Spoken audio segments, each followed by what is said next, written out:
আজকের ভিডিওটা হচ্ছে যে টপিকটা নিয়ে সেটা হচ্ছে টাটা রেলিগোল্ড জিআর প্রোডাক্ট।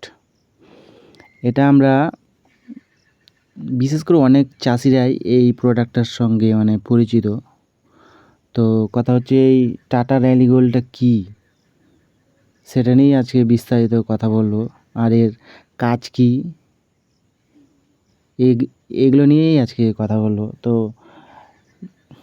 এটা তো আমরা প্রথমেই বুঝতে পারি যে টাটা কথাটা উল্লেখ আছে। তো এটা অ্যাকচুয়ালি টাটা কোম্পানির তৈরি করা একটা প্রোডাক্ট। এটা বলতে পারেন যে একটা দানাদার জৈব সার। তো এর প্রধান যে উপাদানগুলো হলো সেগুলো হচ্ছে যে এক নাম্বার হলো মাইকোরাইজাল ফাঙ্গাস, তারপর ওর মধ্যে থাকছে হিউমিক অ্যাসিড, তারপর হচ্ছে কোল্ড ওয়াটার কেল্প এক্সট্র্যাক্ট, তারপর হচ্ছে ascorbic acid, amino acid, myoinositol, vitamin B1 এবং আরও অন্যান্য সহায়ক উপাদান। তো এতগুলো জিনিস দিয়ে এই প্রোডাক্টটা তৈরি হয়েছে। তো যার মধ্যে মেন যেটা ওর মধ্যে আছে হিউমিক অ্যাসিড। এই হিউমিক অ্যাসিডটা থাকার জন্য প্রোডাক্টের মধ্যে আরও একটু ভাইটাল গ্রুপ চলে এসেছে। তারপরে অ্যামিনো অ্যাসিড আছে, অ্যাসকর্বিক অ্যাসিড আছে, তারপর ভিটামিন B1 আছে। এতগুলো উপাদান দিয়ে এই টাটা রেলিগোল্ড প্রোডাক্টটা তৈরি হয়েছে।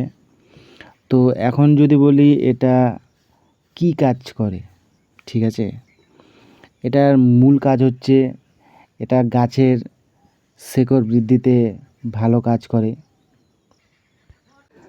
গাছের মূল বা শেকড় যত বৃদ্ধি পাবে তত সেই গাছটা মাটি থেকে বেশি বেশি করে খাদ্য উপাদান সংগ্রহ করতে পারবে, যার ফলে গাছটা সুস্বাস্থ্য থাকবে, হেলদি থাকবে, তরতাজা থাকবে।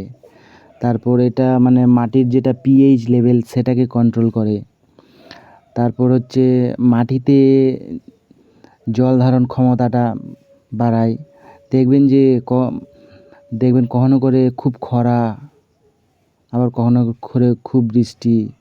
এই যে বৃষ্টি খরা যে এর ভারসাম্য এটা সে কন্ট্রোল করে। যদি আপনারা এই মাইক্রোরাইজাল সারটা ব্যবহার করেন, যেটা টাটা রেলিগোল্ড, এটা ব্যবহার করলে আপনারা এই উপাদানটা পেতে পারেন। আর এটা গাছের সমস্ত বৃদ্ধি ঘটায় এবং যে কোনো ফসলের গুণগত মান আর ফলন বাড়িয়ে দেয়। এই যে টাটা রেলিগোল্ড প্রোডাক্টটা আছে না, এর মধ্যে যে দানাদার ইয়েগুলো থাকে সেগুলো একটু শক্ত টাইপের। তাই এটা ফার্স্ট স্টেজে সেরকম কাজ করে না। এটা দ্বিতীয় স্টেজে ভালো কাজ করে। কারণ দ্বিতীয় স্টেজ এখানে কেন বলা হচ্ছে, এটা মাটিতে কিন্তু সঙ্গে সঙ্গে মেশে না। এটা অনেক দিন মাটিতে থাকার পর সেটা ধীরে ধীরে মাটির সঙ্গে মিশতে থাকে, ফলে কাজটা ভালো করে। এবার কথা হচ্ছে যে এইটাকে আমরা ব্যবহার করব কি করে। তো এটা যে নির্দেশিকা দেওয়া হয়েছে, এটা একটা জৈব সার। তো তাই এটা রাসায়নিক সারের সঙ্গে মিশিয়ে জমিতে ছিটিয়ে দেবেন না। অনেক সময় আমরা জমি তৈরি করার সময় রাসায়নিক সার ছিটিয়ে দিই, আরও অনেক কিছু দিই। তো কথা হচ্ছে যে এটাকে সঙ্গে সঙ্গে কোনো রাসায়নিক সারের সঙ্গে মেশানো যাবে না।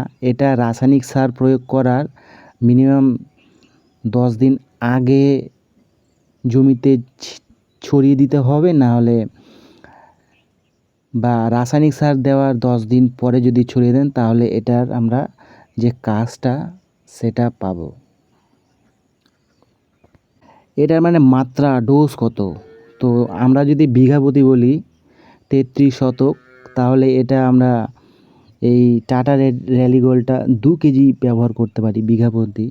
2 থেকে আড়াই কেজি, 2 কেজি বেস্ট। তো এই টাটা রেলিগোল্ডটা তাহলে আমরা কথা হচ্ছে কেন দেব, দিয়ে লাভটা কী হবে। তো এর আগে আমরা যেগুলো বললাম যে এটা একটা পরিবেশ বান্ধব বিকল্প সার বলতে পারেন, জৈব সার। এটা মানে মাটির প্রাকৃতিক বৈচিত্র্যকে ধরে রাখে, তারপর হচ্ছে সময়ের সাথে সাথে মাটির গঠনকে উন্নত করে, আর খরা বা দুর্বল মাটির মতো প্রতিকূল পরিস্থিতিতে গাছকে টিকিয়ে রাখতে, মোকাবিলা করতে সাহায্য করে এই টাটা রেলিগোল্ডটা। এই টাটা রেলিগোল্ডটার মানে উপকারিতা বেশ ভালোই বোঝা যাচ্ছে। তো এই প্রোডাক্টটা আমরা ব্যবহার করতেই পারি। তো এই ছিল আজকের ভিডিওটা।